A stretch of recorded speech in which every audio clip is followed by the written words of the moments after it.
Boa noite a todos. Estamos iniciando aqui a terceira aula do curso Direitos da Startup. Na aula de hoje nós vamos falar sobre a formalização da empresa, ou seja, a constituição da sua empresa perante a junta comercial.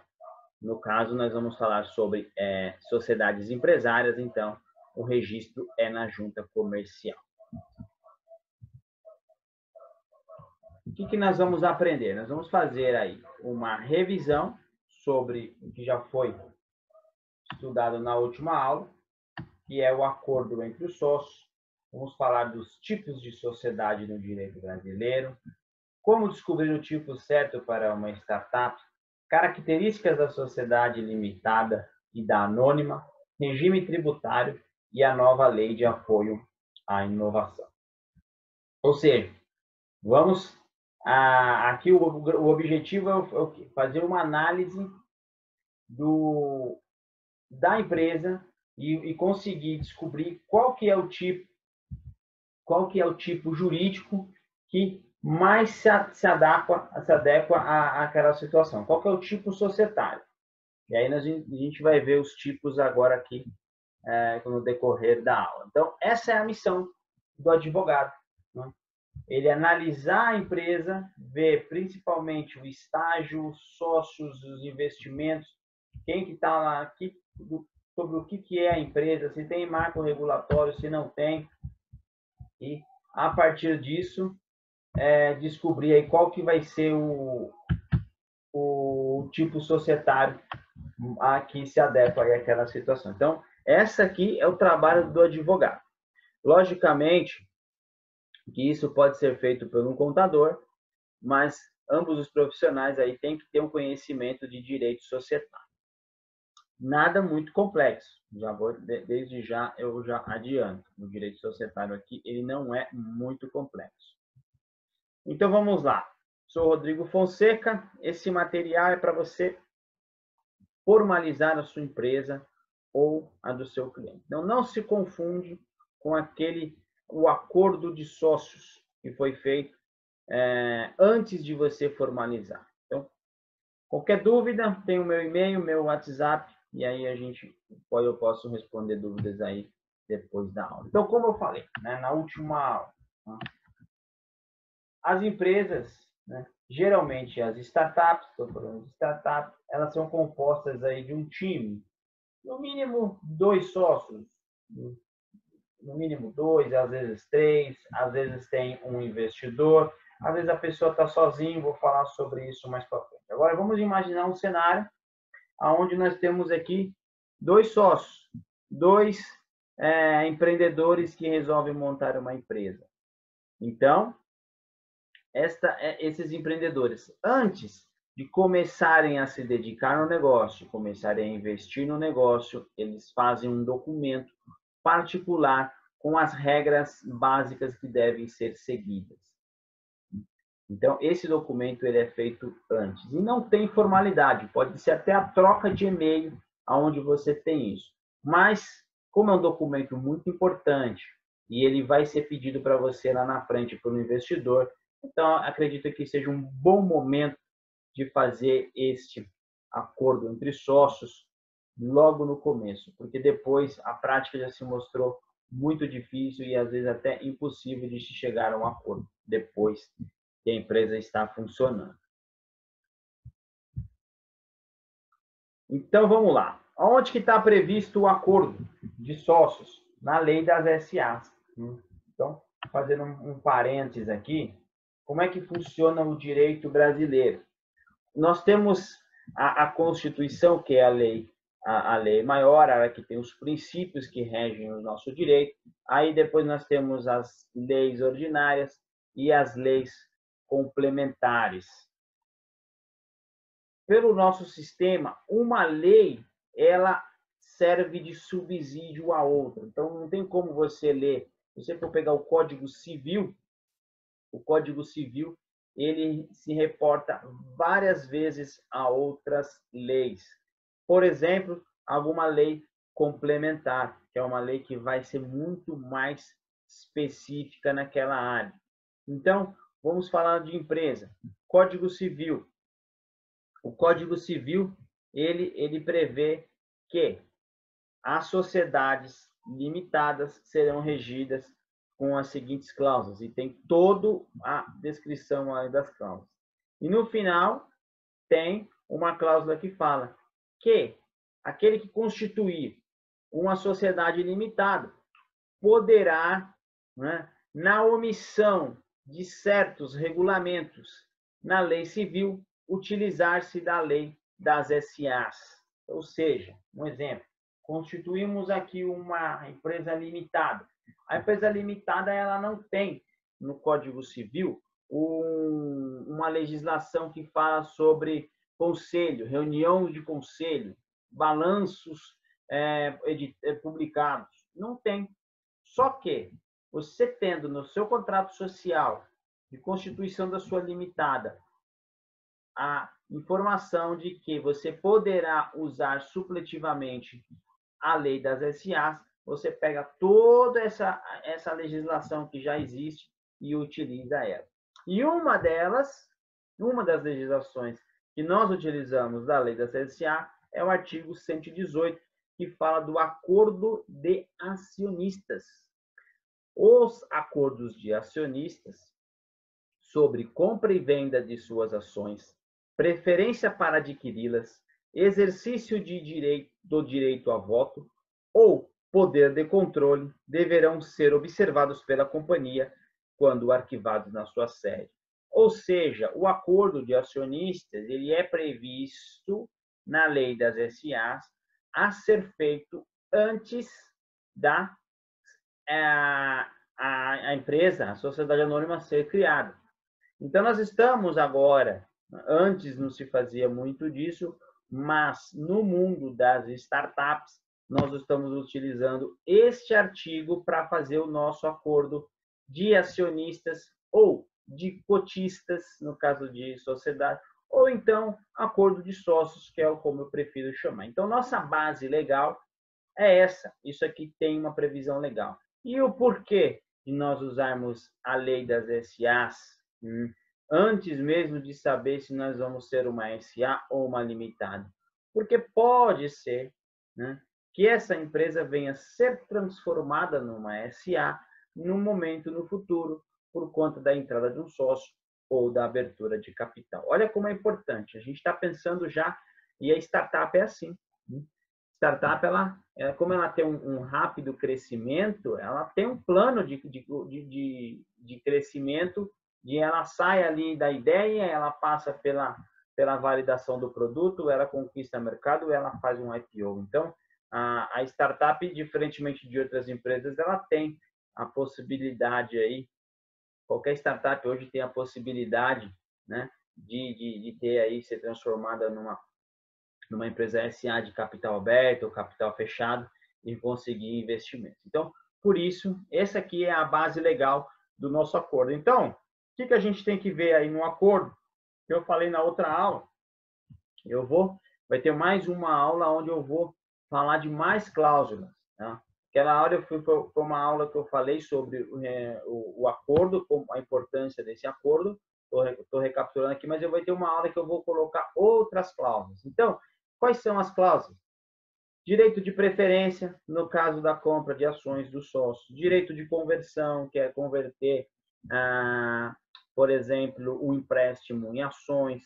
Antidiluição é aquela que preserva o patrimônio do investidor, preservam as cotas. Tag along, drag along, lock-up, não concorrência, sucessão. Todas essas aqui são cláusulas que são colocadas no acordo de sócios, no acordo entre sócios. Muito importante. Inclusive, tem que estar já no acordo tipo societário de preferência. Né? Todas as regras. Ele tem que ser o mais completo possível para evitar aí que tem que se resolver no judiciário. Então, como eu falei, né? Acordo de sócios versus acordo de acionistas. Olha só, a sociedade limitada, né?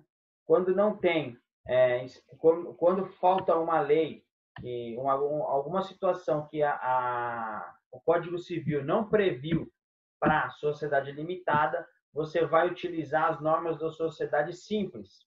Agora, se no contrato social prevê que, em caso de omissão, quem vai ser a norma supletiva vai ser a SA, isso aí você coloca aí de acordo com o parágrafo único do 1053. Então, muito importante, já que a primeira regra, quando formos formalizar uma empresa, como formos fazer o contrato social, incluir aí a supletividade da lei das SAs. É lógico, porque estamos falando de startups. Olha lá, essa aqui é o que a lei, isso aqui está no capítulo da sociedade limitada.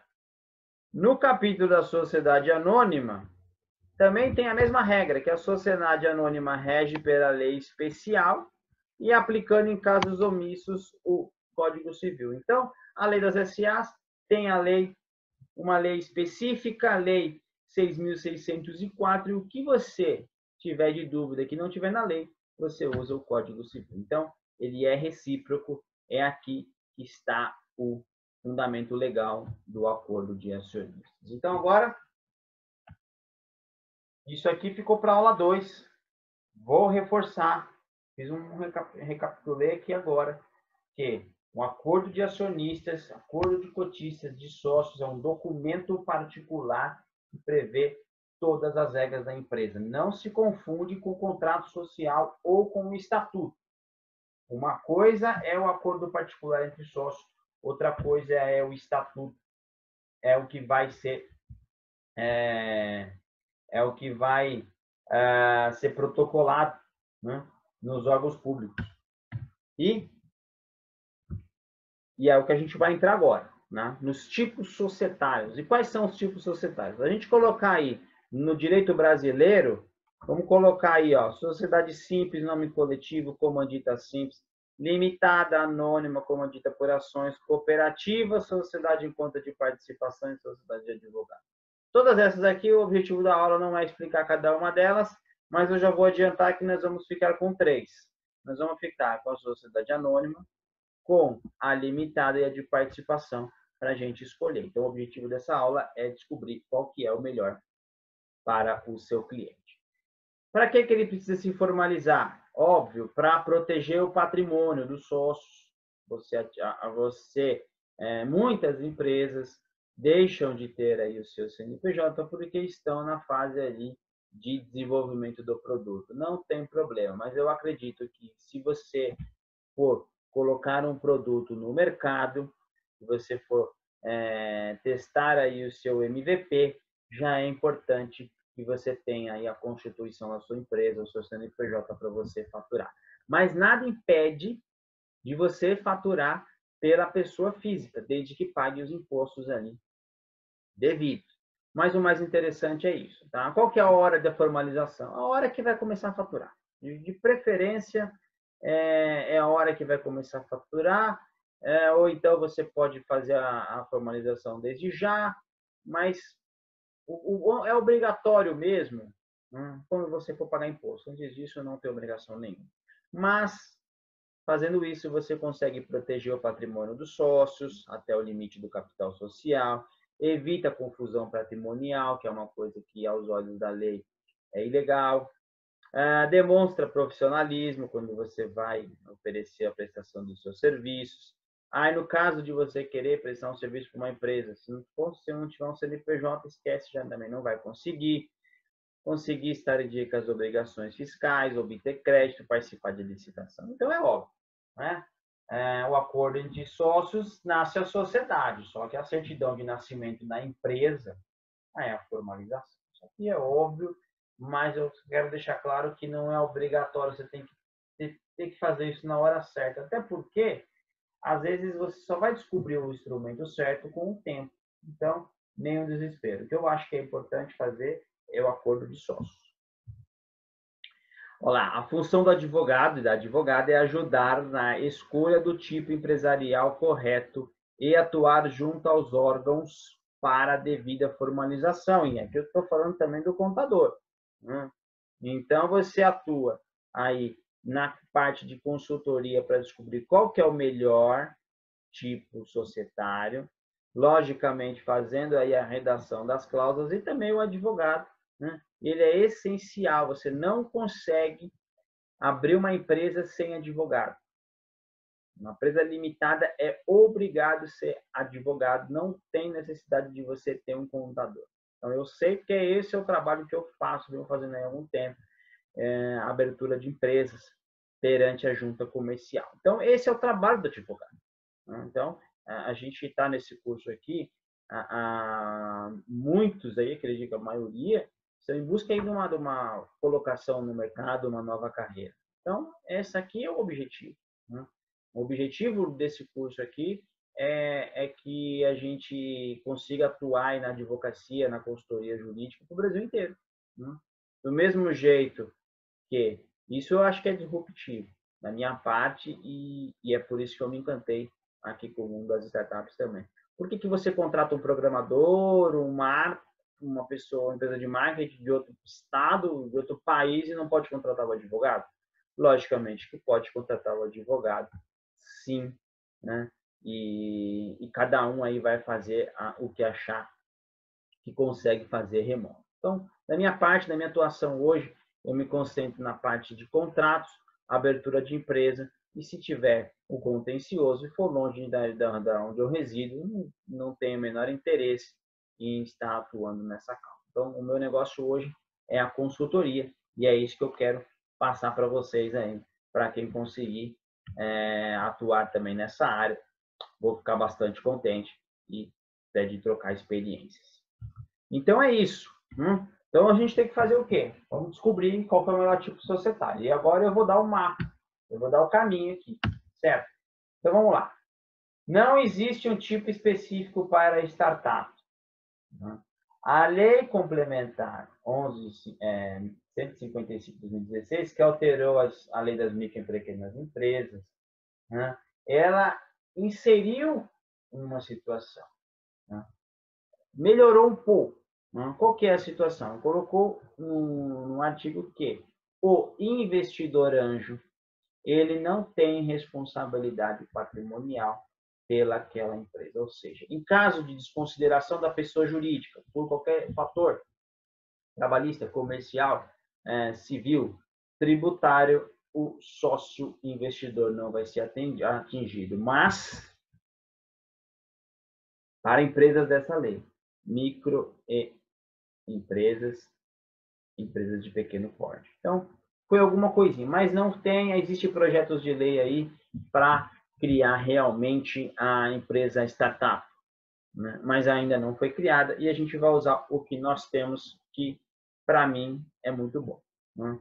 A legislação americana, ela basicamente ela é igual a nós. Então, tem lá um tipo limitado e um tipo de sociedade anônima. E é praticamente o que a gente tem aqui e é o que a gente vai trabalhar. Então, é o caminho aqui das pedras. Né?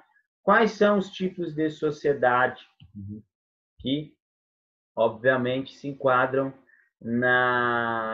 que seria possível usar numa startup? Então, vamos lá.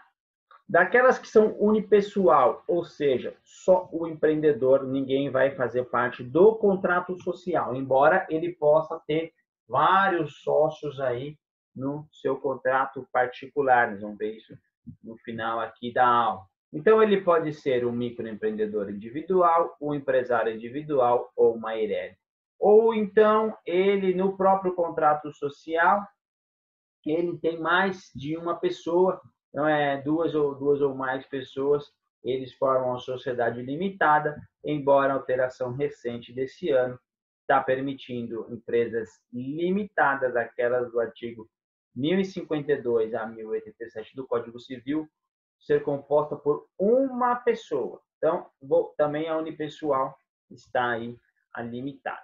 E sociedade anônima, sociedade empresarial de capital aberto ou fechado, e o capital é dividido em ações, enquanto a sociedade limitada, o capital é dividido em cotas, sociedade anônima é dividido em ações. Então, nós vamos ter que escolher aqui uma dessas 5 figuras: limitada, anônima, microempreendedor, empresário individual ou EIRELI.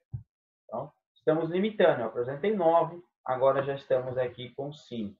Quais são as unipessoais? Será que dá para a gente abrir uma startup com ela? Vamos ver. Tá? Então, primeira coisa, microempreendedor individual não é um tipo societário. Ele é uma forma de você, de formalização da pessoa física. Então, é aquela pessoa física que, em nome próprio, tem seu pequeno negócio, só pode ter um funcionário registrado e ela, através de um registro muito simples, hoje eu não sei se é no site da Junta Comercial ou é da Rede Sim, através de um registro muito simples, em alguns minutos, ela tem um CNPJ. Né? Porque não é uma sociedade, não é uma empresa, é uma forma de pagamento de tributos. Mas, aí eu pergunto, né? Serve para startup? Claro que serve. Isso aqui é muito rápido. Então, vamos supor que você tem uma startup, você é sozinho, está trabalhando num projeto, o projeto ficou pronto, você tem um cliente que é uma empresa e ele só te contrata se for um CNPJ. Você vai no seu computador e abre o seu e-mail. Pronto. Você tem sua empresa, você tem seu CNPJ. Se esse é o problema que você já tem. Né? Dá para usar para startup? Dá. Lógico, se você tiver aí uma sociedade, a empresa faturando, não é o mais indicado, mas ele é o mais simples, é o mais fácil, é tipo como se fosse um quebra-galho. A empresa não vai crescer? Então a gente tem a ideia, MVP, produto market fit, rodadas de investimento, mercado. Vai acompanhando. Esse CNPJ ele tem a característica de poder ser transformado. Então, é uma ideia, não acho que é das melhores, como se fosse assim, uma coisa emergencial. Até porque o faturamento é só R$81 mil. Tem a próxima figura, ele é muito parecido. Né? Ele também é um empresário individual, né? Atua em nome da pessoa física, as responsabilidades são todas da pessoa física, mas aqui, né, por ser um tipo jurídico diferente, ele pode faturar até R$3.600.000. Então, dá para faturar bastante. Aqui também tem um regime jurídico diferenciado. O grande problema é se tiver que acontecer aí uma responsabilidade patrimonial. Mas enquanto a empresa estiver faturando, não tiver com problemas aí de dívidas, consegue operar muito bem aí com o empresário individual. Também faz a abertura aí. Esse aqui eu não sei se ele sai na hora, mas se eu não me engano ele sai em 24 horas. Também é uma coisa muito rápida a se fazer. E a próxima é empresa individual de responsabilidade limitada. O que é isso? Eles têm basicamente as mesmas regras da limitada. Essa aqui foi muito comemorada quando lançou. O Brasil era muito atrasado, não tinha uma rede, um tipo societário limitado e conseguiu aí e hoje tem, né? Mas isso foi muito comemorado, mas eu vou mostrar para vocês aí no próximo quadro que ela, na minha opinião, vai cair em desuso e ela vai virar letra morta. Vamos ver, né? É uma opinião que eu tenho. São exatamente as mesmas regras da limitada, só que aqui tem uma desvantagem. O capital social mínimo tem que ser de 100 salários mínimos. Então, o sócio aí já responde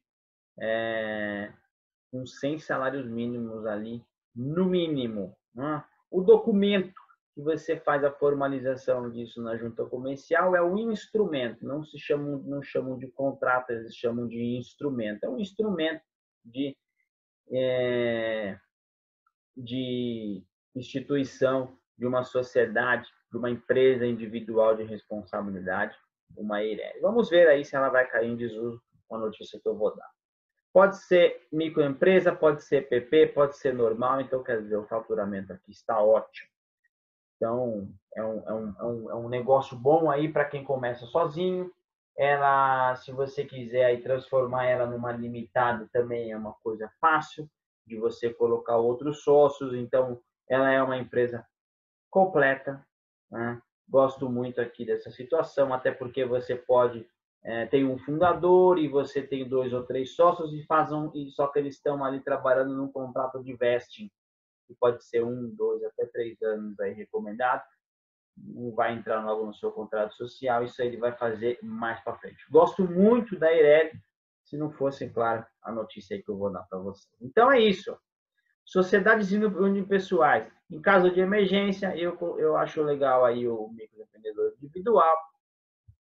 Não quiser gastar com um contador e tiver confiança no negócio que não vai te dar problema patrimonial, empresário individual também ele supre aí bem. E a Eireli, que ele é uma empresa limitada, logicamente, até o valor do seu capital social.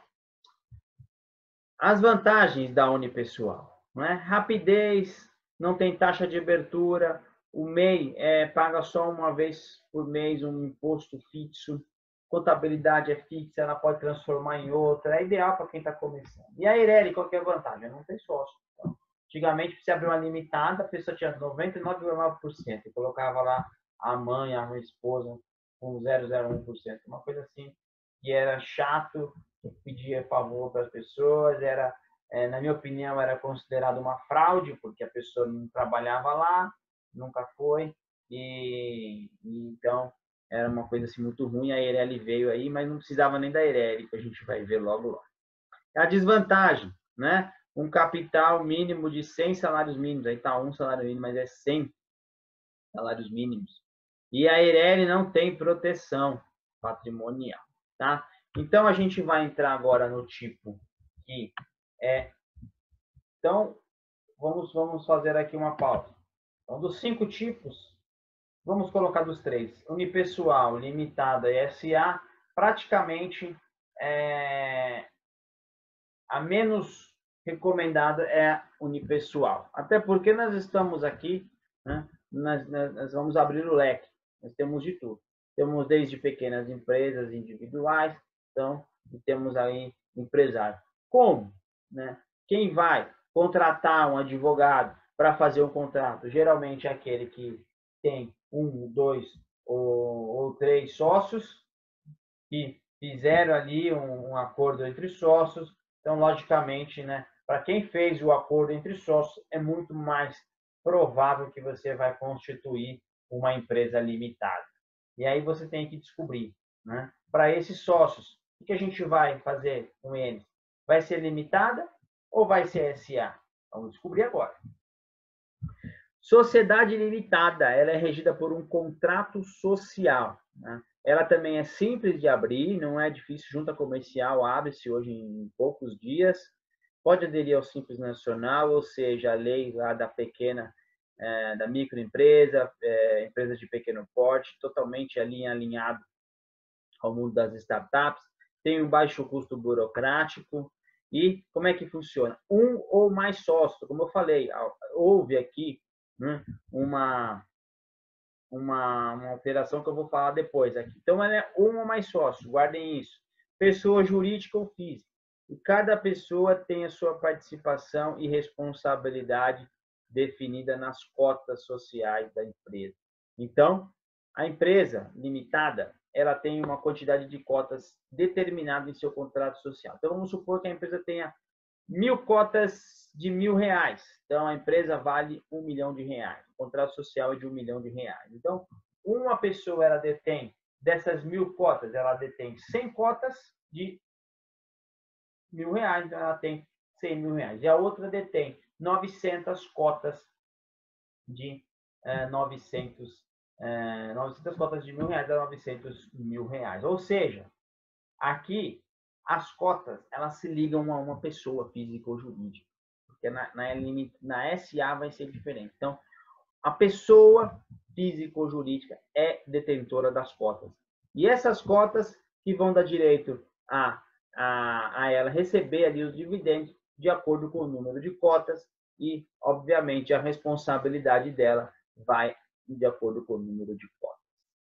Permite agilidade na tomada de decisão. Olha aqui, ó. Aqui eu já estou dando uma dica de que a limitada é o melhor tipo societário, melhor do que a SA.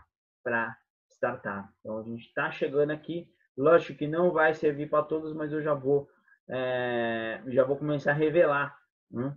Eu já falei que as unipessoais elas são rápidas para alguns momentos, mas se a gente for pegar a grande maioria das empresas, a limitada é a melhor. Né? Por quê? Baixo custo, fácil de aderir ao simples. Então, é tudo que a gente precisa numa startup. Simples nacional, estrutura simples, baixo custo, agilidade da tomada de decisão. Qualquer coisa que você quiser, em uma semana você altera o seu contrato social.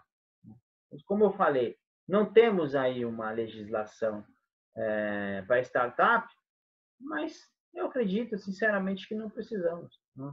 Nosso Código Civil ele não é tão antigo, ele está sofrendo, toda hora está sofrendo modificações, então eu acredito que nós estamos bem aí de legislação, podemos usar aí o que a gente tem. Então, fica a dica aqui que provavelmente nós vamos usar a limitada, por conta disso. Né? Estrutura simples, pode aderir ao simples, baixo custo, e agilidade na tomada. Agilidade, é isso aqui que é muito importante. Uma empresa grande, a gente sabe que para tomar uma decisão aí de mudar qualquer coisa no contrato, são reuniões e assembleias e dinheiro que vai e tudo para conseguir. Aqui não, simplesmente chama o advogado, chama o contador e faz essa alteração ali no contrato social. Vamos lá. O que mudou? Recentemente, Lei 13.874 de 2009. A sociedade limitada pode ser constituída por uma pessoa. Então, quando eu vi isso, eu comecei a pensar. Falei, nossa, como perder o tempo e dinheiro, né? Perder o tempo voltando uma lei da Eireli. Era só ter alterado um artigo. E ainda colocaram a situação dos 100 salários mínimos, que acaba sendo uma coisa contra a Eireli, que era para ser tão bom. Então, por conta desse artigo, tá? Que é o que inaugura o capítulo da limitada, né? A sociedade limitada pode ser constituída por uma pessoa ou mais. Então, eu acredito, né, que a Eireli vai virar letra morta. Não tem motivos para você abrir uma Eireli, você constituir uma Eireli, se você pode constituir uma limitada. Não vejo hoje motivos nenhum. Nenhum. Né? E, olha que interessante, se for unipessoal, aplicar-se-ão aos documentos de constituição do único sócio que couber no contrato social. Como eu falei, a Eireli não é contrato, é instrumento. Mas o parágrafo 2º, ele fala que este instrumento vai ser regido pelas mesmas regras do contrato social. Ou seja, acabaram de enterrar aqui de vez a Eireli. Minha opinião, não sei como é que vai ser aí na prática. Então, essa aqui que foi, né, nós vamos descobrir, nós vamos tirar a prova real se realmente a limitada é o melhor. Na minha opinião por ser mais rápida, mais barata, principalmente agora aí com essa alteração. Mas vamos ver se a sociedade anônima, ela é também boa. E eu vou falar para você que ela pode ser necessária. A sociedade anônima é regida por um estatuto, então, não é um contrato. Possui uma estrutura complexa, não pode aderir ao Simples Nacional e tem um alto custo burocrático. Ou seja, como é que uma startup está começando agora, vai entrar numa estrutura complexa? Aí ela não vai poder pagar menos imposto? Vai ter alto custo burocrático, quer dizer, ela vai totalmente de encontro.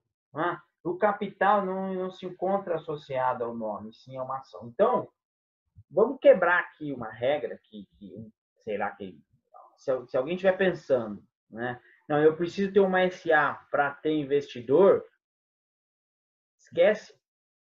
Os tipos societários você pode ir mudando. Você pode começar com um microempreendedor individual, transformar num empresário, numa Eireli, numa limitada, numa SA. Então, o seu tipo societário ele vai evoluir conforme vai evoluir sua empresa. E se você quiser, você não é obrigado. Né? Então, vamos tirar isso. Eu quero ser sociedade anônima para poder ter abrir o capital. Calma.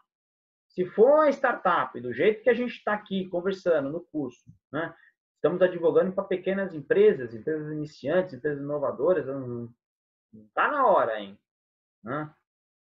Não está na hora.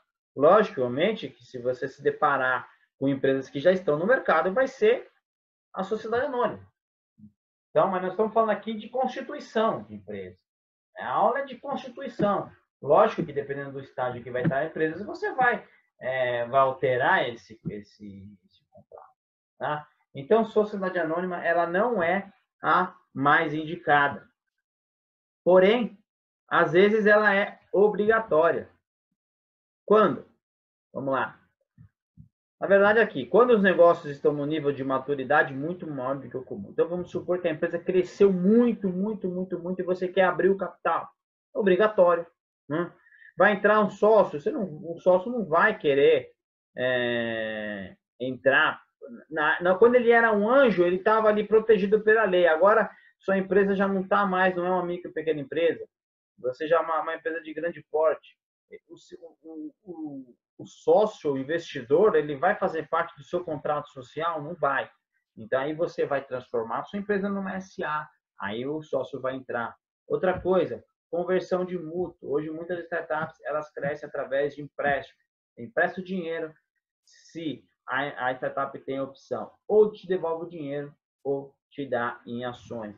E outra situação que é obrigatória, a SA, quando tem sócio estrangeiro. Entrou sócio estrangeiro, também tem que ser uma SA. E mais uma, quando a legislação da área da atuação exigir. Por exemplo, você vai fazer uma fintech, você vai estar ali, você vai querer ser um banco mais para frente, então você tem que estar ali numa sociedade anônima. Por exemplo, o mercado aí, você trabalha com drones, o mercado de drones também é regulado, ele exige uma sociedade anônima. Então, quando é que você vai precisar de uma anônima? Quando você tiver sócio, investidor, e quando você estiver no mercado regulado e esse mercado exige. Então, é isso. Tá? Fazemos o acordo de acionistas, ele pode prever o tipo societário ou não.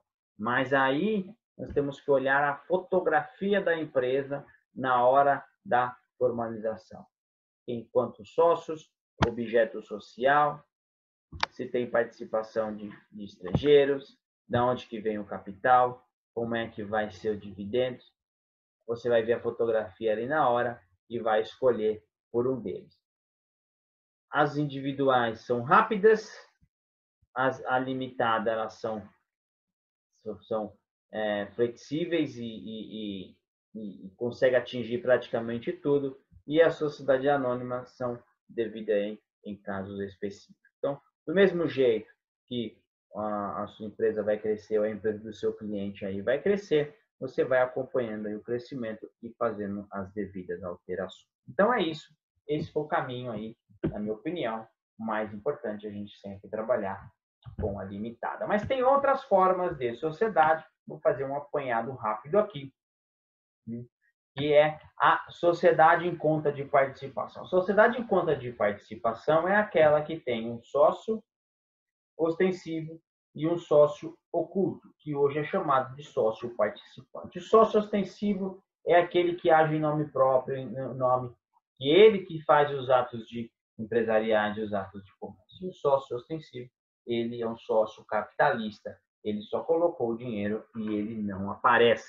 Essa sociedade, ela não tem personalidade jurídica. Eu coloquei aqui, né, por uma questão didática, para a gente já começar a ver um pouco mais aí dos elementos, dos contratos da sociedade. Ela é muito usada para investidor anjo.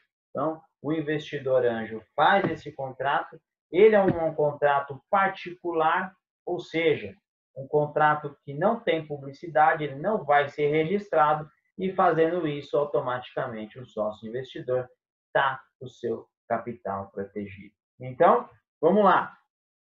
Como é que funciona na prática? Uma empresa limitada constituída na forma de limitada com um ou mais sócios, e a relação com o sócio investidor é através de uma sociedade em conta de participação. E você vai ali, vai prever que ele tem 10% e vai prever da onde que vai sair ali os 10%. Então, essa é uma forma rápida, solução aí que nós temos aqui no Brasil, que atende perfeitamente aí as empresas. E caso um dia essa empresa venha se tornar uma SA, essa limitada, esse contrato dessa sociedade de conta de participação, com certeza vai prever que a participação dele será transformada em ações. Então, contratinho muito interessante, muito bom aí de ser usado esse contrato. E é neste contrato, presta atenção nisso, este contrato em conta de participação, ele vai ter as mesmas cláusulas lá do acordo de acionistas. Esse contrato terá as mesmas cláusulas do acordo de acionistas. Então, a gente fez, olha só o trabalho do advogado aqui. Então, ele fez lá no começo um acordo de sócios, constituiu a empresa, uma limitada. Aí veio um contrato, veio um investidor, comprou 10% da empresa, fez um contrato de uma sociedade em conta de participação. E quais são as cláusulas? São as mesmas, tag alone, drag alone, local. Entendeu? Então, são as mesmas. Por isso que eu estou devendo aqui uma aula que eu vou gravar. Eu vou detalhar um pouco mais aí cada uma dessas cláusulas. Então é isso, sociedade em conta de participação, muito usada, tem que estar aqui no radar de quem trabalha com startup. E aí eu vou falar um pouco do regime tributário, embora nós teremos uma aula só disso, mas não tem como eu falar sobre constituição de empresa sem pensar no regime tributário. Por quê? Porque as startups geralmente são microempresas ou empresas de pequeno porte, se beneficiam da lei da micro e pequena empresa.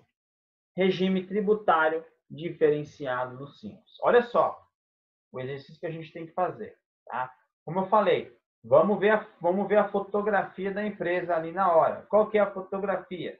Vocês querem atuar no Simples Nacional? Sim. E aí eu já vou excluir mais uma vez a SA. Por isso que é tão importante da gente ter essa situação de saber qual que é o tipo. Ah, eu vou atuar como MEI. Então, vai ter o MEI. Ah, vai ser lucro real, lucro presumido, lucro habitável. Não importa. Né? Você tem que saber. Por isso que eu estou entrando nesse assunto aqui do societário, porque ele faz parte.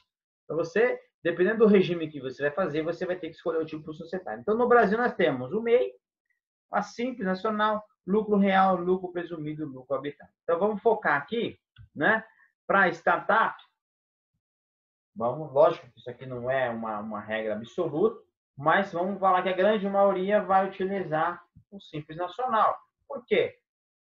A startup não tem dinheiro, está focada no produto.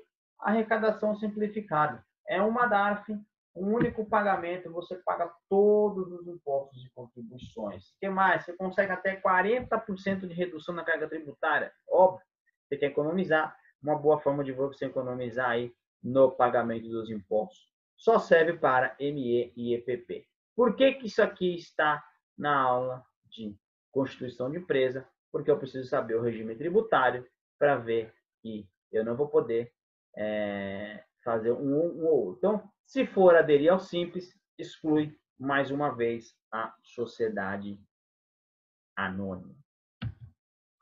Quem mais? Não vai poder aderir à empresa. Vamos lá. Então, a gente está falando aqui, ó, que o regime ideal é do Simples. Só que vão ter situações, o rol aqui ele é enorme, só que eu separei 3, que eu acho que é mais importante, não vai poder participar do Simples. Olha lá a fotografia de novo. O advogado tem que... O senhor vai querer, o empresário vai estar no Simples? Sim. Então, o capital não participe outra pessoa jurídica. Então, os sócios têm que ser pessoa física. Não vai poder também se participar de outra pessoa jurídica. Lógico que, nesse caso, se a soma das duas partes ultrapassar o limite da legislação, e se for constituída sob a forma de sociedade por ações. Então, se você tem uma empresa, uma limitada, e quer ser sócio, abrir uma startup, e o sócio vai ser aquela sua empresa, juntamente com uma pessoa física ou uma outra empresa, você vai excluir aí o Simples Nacional. Por isso que eu entrei aqui. Eu não estou falando, não é sobre direito tributário, que é específico para startups que vão estar no Simples. Vai estar no Simples, então exclui a SA e vamos voltar lá para a limitada. Aí eu vou trazer aqui uma novidade deste ano também, que é mais uma forma. Eles estão chegando lá na startup. Lei Complementar 167 dispõe sobre a empresa simples de crédito, que destina a realização de operações de empréstimo, financiamento, desconto de título, exclusivamente com recursos próprios ao MEI, microempreendedor e ao empréstimo, empresa de pequeno porte. O que é isso aqui? É a pessoa que tem um dinheiro próprio, um capital próprio, ela constitui uma empresa que pode ser Eireli, sozinho, e ele vai emprestar dinheiro. Então, mais uma forma aí, a empresa simples de crédito. Essa não opta por Simples Nacional, vai ter que pagar os impostos lá. Né? Mas é uma forma aí de se constituir. Seria aqui uma factoring, por exemplo, no passado, vai ser essa empresa simples de crédito. O que mais? A lei complementar também, né, que previu essa lei 1167, criou o Inova Simples. É um regime que concede tratamento diferenciado para abertura e fechamento às iniciativas empresariais de caráter incremental ou disruptivo, que se autodeclarem como startups ou empresas de inovação, vistas a estimular a criação, formalização e desenvolvimento. Isso eu olhei hoje, não encontrei no site do Rede Sim. Pode ser que eu não tenha aberto. Mas o que eles querem dizer aqui? Que no site, que é o redesim.gov.br, em São Paulo agora, ele unificou com a Receita, com a Junta Comercial, ele é o VREdesim.gov.br, né? Eles vão criar ali um sistema que você clica. Abra a sua startup. Clica ali, preenche um formulário e vai abrir uma startup. Eu não vi, porque não está pronto, mas deve funcionar basicamente como a abertura de um MEI.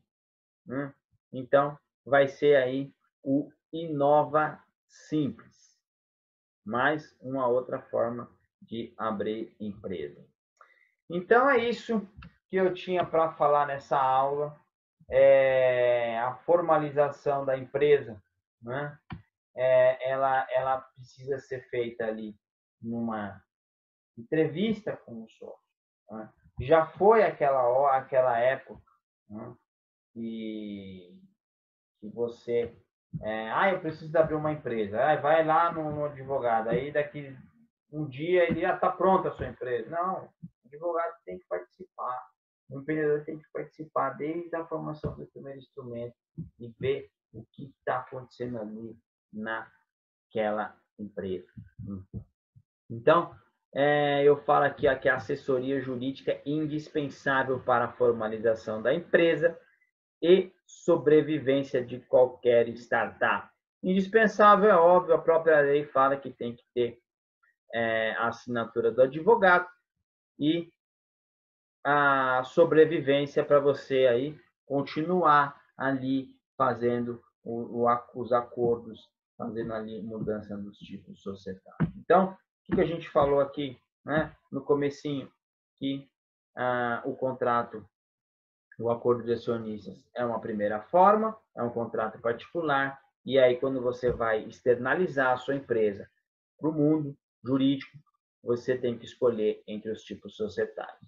Sociedade unipessoais, se for microempreendedor e empresário individual, não é aconselhável por conta da ausência de proteção. Eireli, para mim, está caindo em desuso, mas ela vai ser substituída pela limitada de uma só pessoa, que, na minha opinião, é o melhor tipo. Ele é o mais simples e o mais complexo e o mais completo, e depois a SA é onde a startup vai estar no futuro, ou então, dependendo do mercado que ela atua, se for regulado, vai ser obrigado. É isso que eu tinha para dizer sobre a constituição da empresa. Se tiver qualquer dúvida, manda e-mail ou então vou te chamar lá no WhatsApp. Muito obrigado e até a próxima aula.